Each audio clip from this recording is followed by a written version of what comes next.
Hey guys, today I have flown all the way out to Puerto Rico to sample the most rugged, most off-road capable vehicle Honda has ever produced. This is the all-new 2026 Passport, and every version is going to be more off-road capable than the last version, whether we're talking about the base model or the Trail Sport, which is actually going to be accounting for probably half of all Passport models sold. So let's get this on-road and off-road and talk about why you might want one of these over a Grand Cherokee or even that new Toyota 4Runner.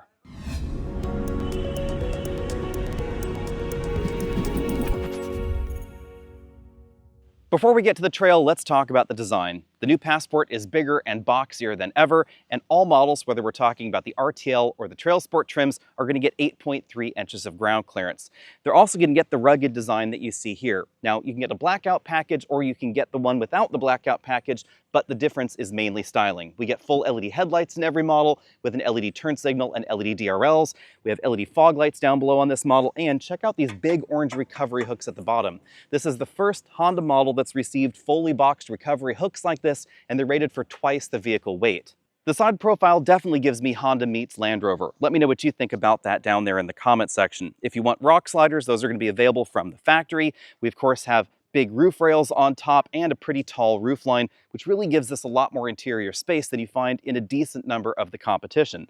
And thanks to its unibody construction, we have floorboards that are lower to the ground than in something like a Toyota 4Runner. So that means a taller space inside, more headroom, and better access for shorter people in this versus that 4Runner. Also, a direct competitor would be something like the Jeep Grand Cherokee, which has that same accessibility problem due to its frame there. So stepping into a Grand Cherokee, you're gonna have to be stepping a little bit higher up into that vehicle. But if you want more off-road capability, if you want actual lockers, of course, and an air suspension, you'll find it over there in the Jeep, but at a much higher price tag. Let me know what you think about the back end here. I really appreciate the fact that Honda gave us a very horizontal roofline and a really upright hatch at the back. Be sure and sound off in the comment section. Let me know what you think of the design of the new Passport, but in my opinion, this is the most attractive entry in the midsize SUV segment at the moment. I really love the boxy proportions, and I think they did a better job at those proportions and the general design than Toyota did on the brand new 4Runner. I actually like the orange paint with the white accents also. That's something that I didn't think I would like, but in person out here in the daylight, I think it really works, including the white wheels, which definitely give me a very 1980s vibe. Now, if you're not a fan of the white accents, don't worry, you don't need to get them, but if you like them, you don't just have to get the first 500 limited edition or first edition models. You can actually add these from your dealer accessory catalog if you want to. You can also add the hitch receiver if you don't get one from the factory. Most Passports will have it, but all Passports will have the same tow rating, 5,000 pounds, whether or not the receiver comes with the vehicle. All models will also have parking sensors both front and rear. They will also all have Honda's complete suite of active safety tech, which includes adaptive cruise control, autonomous emergency braking, lane departure warning, blind spot monitoring, etc. Really, the only option that I would want that is optional is the 360-degree camera system that gives you a camera on the front and, of course, cameras around, so that way you can have a better idea of what's going on out on the trail. Under the hood, we find the latest version of Honda's venerable 3.5-liter V6, producing 285 horsepower, 262 pound-feet of torque. It's mated to their in-house designed 10-speed automatic transmission that has not only a very low first gear ratio, to give you effectively 21-to-1 out on the trail, but also a very high final gear ratio to help improve highway fuel economy in the real world. Now, according to the EPA, fuel economy is going to average between 20 and 21 miles per gallon combined because all-wheel drive is standard. No off-road model would be complete without extra protection, so Honda has brought along examples of the skid plates, not just for the engine, but for other underbody systems, and an example of the rock rails that you can get on this. Interestingly, these are actually thicker than the skid plates that we find on some of the body-on-frame competition. So if you're worried about underbody protection, you'll actually find more in the Passport than you do in Toyota's TRD. Here's a better look at the underbody protection. You can see in this model we have a skid plate that also has that auxiliary recovery hook position like we saw before, but then of course those orange hooks on either side of the front. Also from the factory, we have the rock sliders. It may not be obvious that they're installed because they don't stick out quite like they do on some vehicles. They're actually pretty discreetly tucked away right there just under the doors. They don't give you quite as much door protection as you might find in some, but they are certainly a little bit more practical because you're probably not going to brush your leg on that as you leave the vehicle. Here's a closer look at those white alloy wheels. They're wrapped in General Grabber all-terrain tires, 275/60 R18s. Interestingly, every model is going to get 18-inch wheels and 60 series tires. The base RTL models will just get 265 with tires that are a little bit more on-road focused. Now let's check out the interior, starting with the front seats. After a day of mixed driving, I found these seats to be quite comfortable. I have generally found that Honda's seats are a little bit more comfortable than Toyota's seats, and this is a bit more adjustable in terms of its range of motion versus the 4Runner. We have a manual tilt telescopic steering column with a pretty large range of motion. If you're familiar with the seats in the Honda Pilot, these are definitely very, very similar. So if you like the Pilot, you're probably going to like the Passport. We also have a much more upright seating position than in a lot of the competition, especially even that 4Runner, thanks to what I mentioned earlier, the fact that we don't have a frame under the body. That gives us this bigger and taller box on top. I can move this driver's seat really high up and still have a little bit of usable range. This is as high as the driver's seat will go. Wow, it feels kind of like I'm driving a bus here. But if you love a really upright driving position, you can do that in this, and you simply would not get this kind of ergonomic in a 4Runner. Really, it's going to be sort of more legs and arms out in front of you, not quite as much as the previous generation, mind you, but still more than the Passport. Jumping into the back, we have tons of room, especially if you don't mind sitting in an upright position like this seat is set to. Just check that out. Tons of room, even for those rear-facing convertible child seats that are definitely large. Scooting all the way over to the right side of the cabin, this seat's all the way back in its tracks, and as you can see, I still have a ton of room left. Not just legroom though, headroom as well. We have the panoramic moonroof in this model. I still have about 3.5, 4 inches of headroom. That's of course thanks to the big boxy design, and that also gives us a really wide back seat. If you want to put larger adults in the back, say you've got 3 kids, you need to put them in the back of a 2-row vehicle, or again, you want to mix child seats and adults back here, we simply have more room than the competition. The Passport isn't just child seat friendly because of its size, but because Honda decided to put 3 complete sets of child seat anchors in the second row. I'm sure you'll all correct me in the comment section if I've gotten this wrong, but I cannot think of a single competitor in this mid-size 2-row segment that has 3 complete sets, and I do mean complete. So instead of sharing one of the outboard seat's latch anchors, this center position has its own anchors actually centered right there in that position. It may look like a bit of an optical illusion that this one is offset to the side, but no, I measured it out and they're actually right there in the center of the seat. That means you can put a child seat in the middle, latch anchored into place, and it's not going to interfere with this outboard buckle as long as you don't have one of those really wide seats. Also, if you have a kid in a booster seat and they want to sit in the middle, you can latch anchor it into place so that way it doesn't fly around when the kid is not in the seat, because of course they're going to be using that shoulder belt to actually strap themselves in. Then we just have the sheer amount of room that we find back here. I measured it out, and from this rear seat back to the front seat back, positioned for me at 6 feet tall, I had just over 30 inches of distance there. And that means that even those larger rear-facing child seats, if you really want to do extended rear-facing, those are going to fit back here behind an adult up front pretty easily. And lastly, the rear seat area has a completely flat floor, making getting in and out easier. Also installing some of those child seats with the anti-rebound leg an awful lot easier. In the center console, this Elite trim has options for the 3rd row climate control zone, outboard heated seats, a 120 volt power outlet, and USB-C charge points. On the cup holder front, we have 2 over here in the center armrest, and pockets in the doors for bottles with a little bit of extra storage on the side. Behind the power hatch, we find one of the big reasons to get the Passport over the competition. We have 44 cubic feet of cargo capacity back here. That is significantly more than we find in a lot of the alternatives in this segment, especially a Subaru Outback or a compact crossover that you might be cross-shopping with something like the Passport. Not only that, this cargo area is incredibly square. Just check out the opening. Yes, it is a little bit arched in this area, but it's wide. It's about 44 inches wide, quite tall, and there's only about 2 inches horizontal distance between this and this right here. So it is a very, very vertical hatch. An interesting touch back here is that you can get this accessory divider that also pops out and functions as a table. You can lift it up and then access the lower floor, or of course completely remove it from the Passport, although I will admit trying to balance things around like this to try and get under the floor with it installed is a little bit tricky. As you might have guessed, there's some additional storage space under the load floor, but this load floor opens in a rather unusual fashion. You can see the left approximately 20% of that floor opens to its own storage well, and then on this side, if I can open that up, we have a spare tire storage area. This is a compact spare tire. Would you rather have a full-size spare tire? Well, Honda has you covered with this dealer-installed accessory designed from the factory to slot right here in the outboard side. That is why we have this floor with the fold-to-the-side divider right there. You'll notice we also have some cup holders in that foam section. Now, if you want a just-in-case for your just-in-case, it doesn't replace the temporary spare tire, so yep, you can have 2 spare tires in your Passport. As we look around the interior, you should know that this is the Elite trim, so obviously there are going to be things in here you don't find in the base model, but we will look at the Trail Sport trim in just a second. Up here we have a sunglass holder, controls for the panoramic moonroof, slide to the side sun visors with vanity mirrors for the driver and front passenger, grab handles for all 4 seating positions, including the driver, and a big panoramic moonroof. We also have sun visors integrated into the rear doors. And I know that's a feature that a lot of families are looking for, especially if you have kids that don't really like that bright light shining on their faces. Back there, we have that cage. As you can see, we have a number of different options from the Honda catalog that are available for the Passport, actually seemingly more than really any other trim of Honda before that I can remember. We have height adjustable shoulder belts for the driver and front passenger, and height adjustable head restraints as well.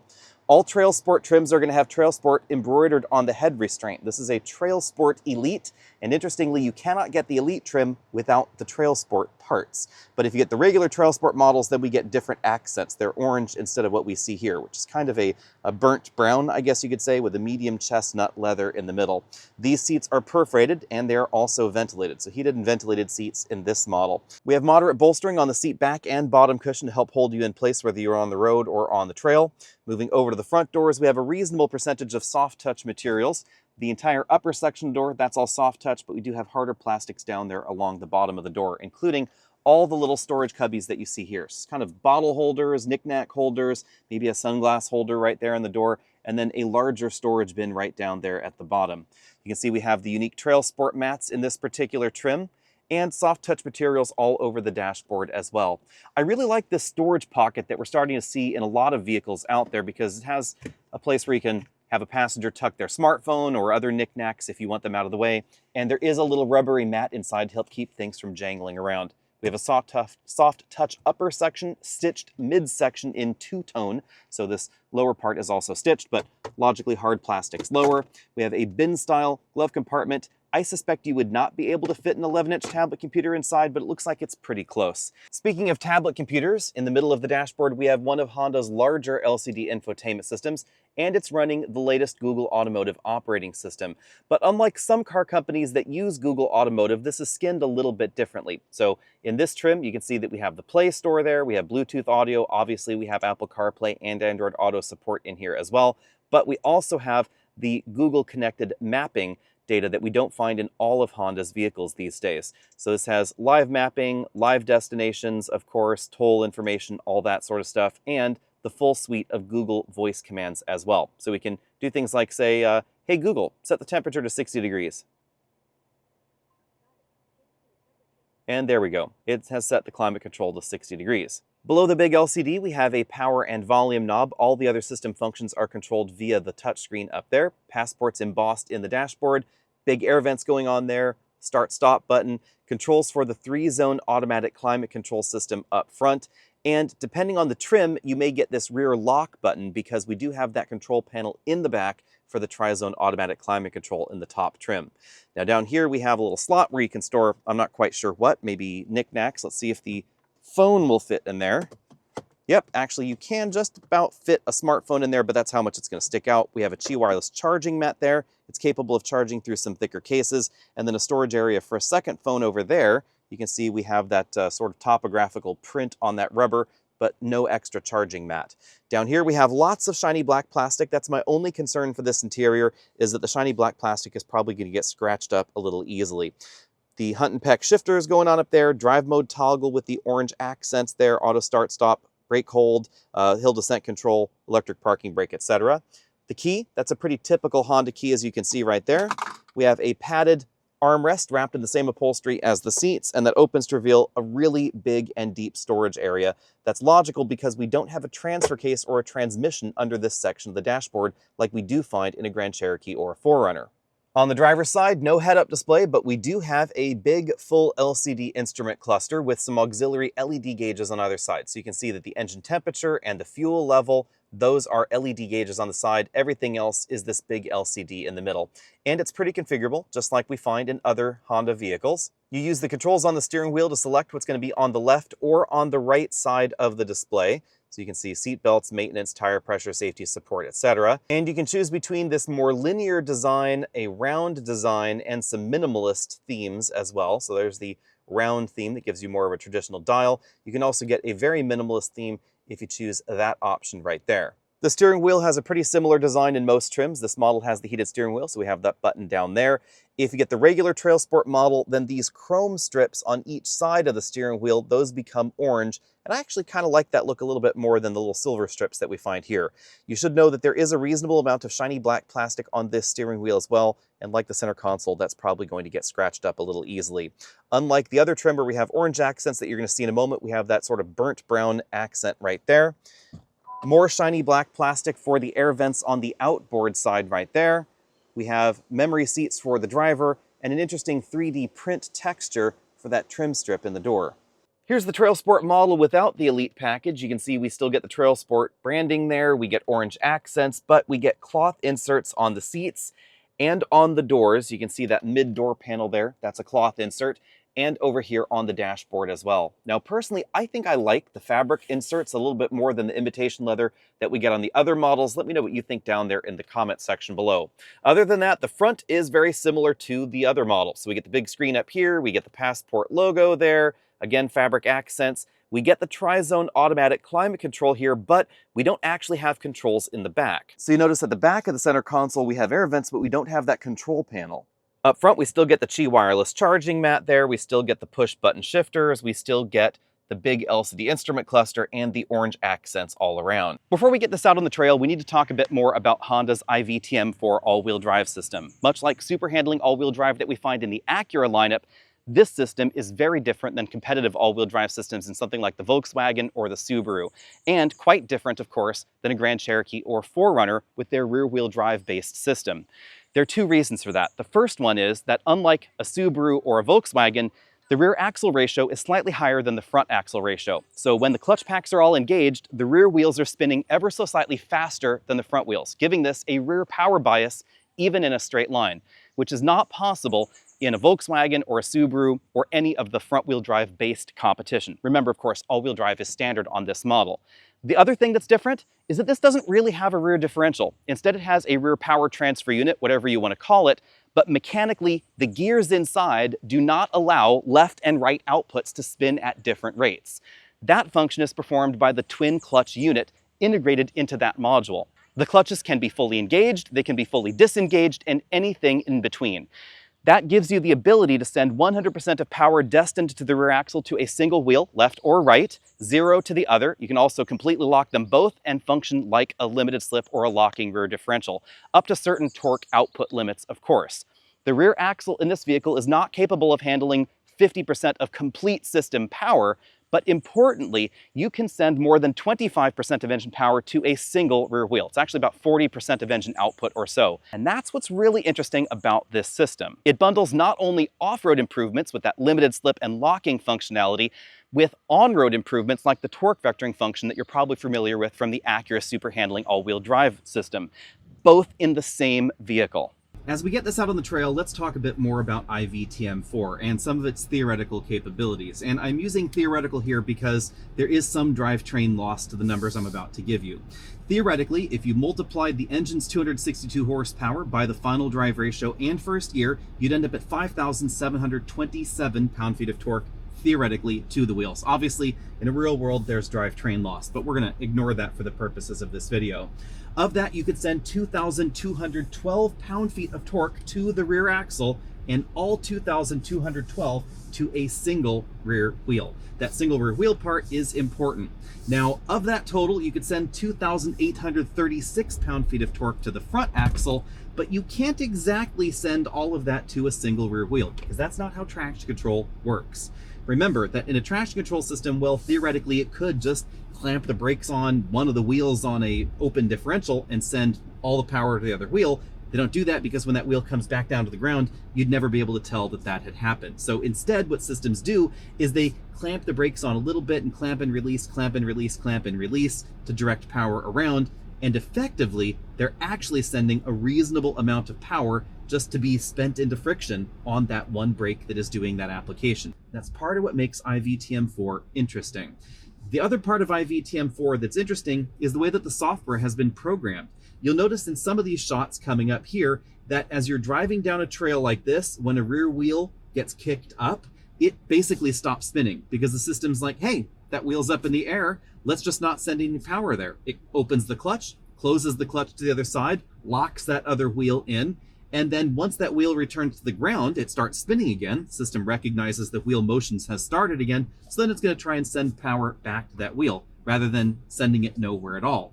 That software choice by Honda is a little bit interesting because they could just as easily have directed the system to keep the other clutch closed and have them both spin at the same rate. But that's just one of those interesting touches with IVTM4.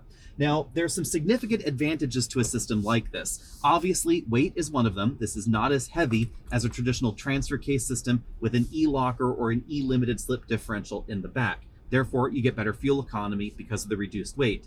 But you also get better fuel economy because it can completely disconnect the rear wheels whenever it wants to, say out on the open highway at a steady speed. So you get better fuel efficiency there. The two primary disadvantages to a system like this are the amount of power that you can send to the rear axle and cooling of the rear axle unit. In something like a Grand Cherokee or 4Runner, you could send 100% of engine power and torque to a single axle because you can fully lock the transfer case in the center. It doesn't matter which axle is up in the air, the other axle will get 100% of available system power. On the cooling front, remember that the rear axle unit has two clutch packs inside, and those clutch packs are not just open or closed, they spend a lot of time somewhere between open and closed. That's how they function like an open differential at times. And as a result, heat is generated by friction in the rear axle unit.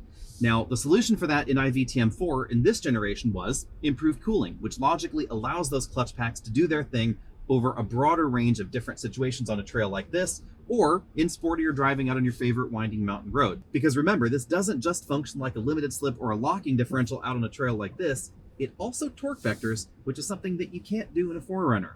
And intriguingly, torque vectoring doesn't just happen on your favorite winding mountain road. If you're turning tighter on courses like this, you'll notice that the system is doing something very similar in the back, sending power more to the outside wheel in corners, less to the inside wheel in corners, locking when it needs to, unlocking when it needs to. This is a point and go kind of four-wheel drive, all-wheel drive system.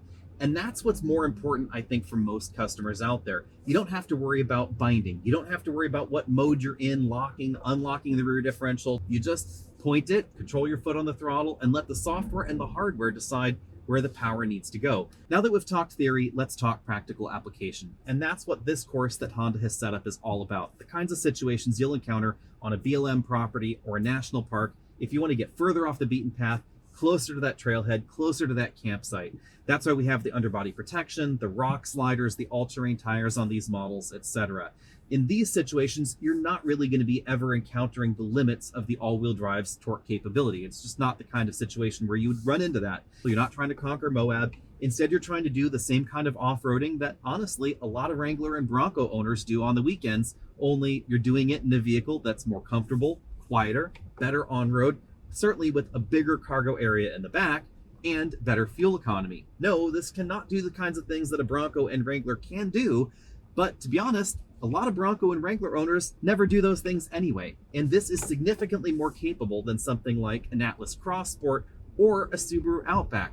And intriguingly, that Subaru connection is important, because a lot of people that have Subarus, I think, actually might be a little better suited in something like this Passport, because this mechanical setup is certainly more capable than what we find in an Outback or any of the Subaru lineup.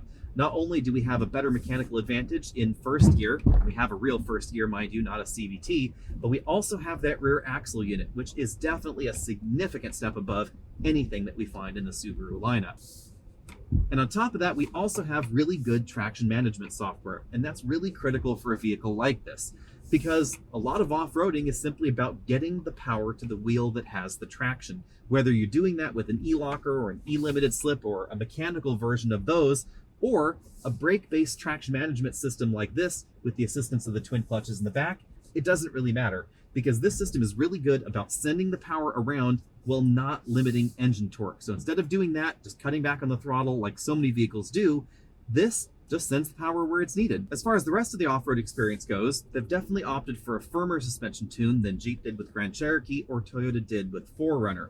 We also don't have quite as much articulation as either of those models. Nothing like a disconnectable sway bar or anything like that going on in the Passport. But that's because the average SUV in this segment does not get driven off-road nearly as much as it gets driven on-road. All right, let's get the Passport out on the road. Acceleration is pretty brisk from 0 to 30, thanks to that very low starting gear. 0 to 60 happened in 7.8 seconds. These tests were, of course, done at 85 degrees Fahrenheit at sea level, as you can see over there, but also in the rain. And that is important when it comes to our 60 to 0 stopping distance preliminary number, which is 130 feet for this model. And the RTL model will probably also be a little bit different because it has a different tire on it. Now, importantly, the Trail Sport package is not just embroidered headrests and different tires. They also changed the suspension tuning for this model, and they put different sway bars on it as well. That's going to make this a little bit more appropriate for more rugged trails, and honestly, a little bit more comfortable for your daily drive also, which is why I would probably go for a Trail Sport trim even if I didn't need the all-terrain tires, and I planned on swapping those out for different tires in the future, because this rides better than most of the competition. You can thank the low center of gravity for that, the relatively light curb weight, of course, the torque vectoring axle in the back. Everything comes together to just make this more fun to drive out on a road like this than the Grand Cherokee or 4Runner, or honestly most of the competition. Now, something like the Subaru Outback definitely has a compliant and comfortable suspension tune to it, but I think it has a bit more body roll, a bit more tip and dive than we find in this model. Of course, we haven't driven that long suspected upcoming next generation Outback, but it's probably not going to differ too much from that formula. Continuing through the numbers, keep in mind these are preliminary, of course, but I measured 72.5 decibels in here at 50 miles an hour, making this a little bit quieter than the 4Runner, pretty similar to the Jeep Grand Cherokee. Fuel economy, though, that has been pretty decent, bearing in mind we haven't been driving this on the usual test route, but I've been averaging 20.5 miles per gallon, right around what the EPA says we should be getting in this model. Obviously, if you're driving this harder, if you're doing a lot of city driving, you're not going to get fuel economy as good as some of the hybrid or plug-in hybrid options, but for most daily driving, you're actually probably going to be getting better fuel economy than either the Toyota or the Jeep that I keep mentioning. We don't know whether there's going to be a hybrid in that next generation Subaru Outback. I wouldn't be surprised if we did see one, and if we get one, that's probably going to be the fuel economy one to beat. Of course, you could also be looking at some of the Toyota hybrid options, whether you're looking at a regular Highlander, which I guess you could say is a competitor to this, even though it has a third row in the back. Obviously, that model is going to be more fuel efficient. The Crown Signia, also more fuel efficient, but neither of those is going to have any kind of off-road capability close to this model, because Toyota's all-wheel drive axle in the back is simply not as capable as a traditional mechanical setup, and that really is going to limit their performance in snow, ice, those mild off-road trails, etc. At least until we can get one of these back at home to run it through a full battery of tests, here's my bottom line. I think Honda did a fantastic job tuning this suspension. Yes, there is a little bit of body roll, shake the steering wheel there, and a little bit of tip and dive if you accelerate and brake, but it's not excessive. It's not 4Runner or Grand Cherokee levels of either of those. Instead, this is more composed on the road, but it's actually more comfortable than the previous generation Passport. I often complained that the previous generation was just a little too firmly sprung, because if you were gonna spend an hour on an off-road trail, it could get a little bit jarring, a little bit kidney bruising. This is not like that, but it doesn't feel sloppy like some of the off-road competition can. And you can thank the high aspect ratio tires and, of course, the revised suspension for all of that. Now let's get down to brass tacks. How much is the new Passport going to set you back? Well, it's going to start at $46,200 for the RTL trim and top out at $55,100 for the Elite with the blackout package. So the pricing range is not only narrower than the competition, it's an awful lot lower at the top end as well. This particular model next to me, this very orange trim, is $53,900 because this is an Elite trim without the blackout package. Of course, you can add dealer-installed accessories and some of those factory-installed accessories as well. So if you want the rock sliders, the white accents on the rear, the white wheels, etc., all of that can be added on your Passport if you want to.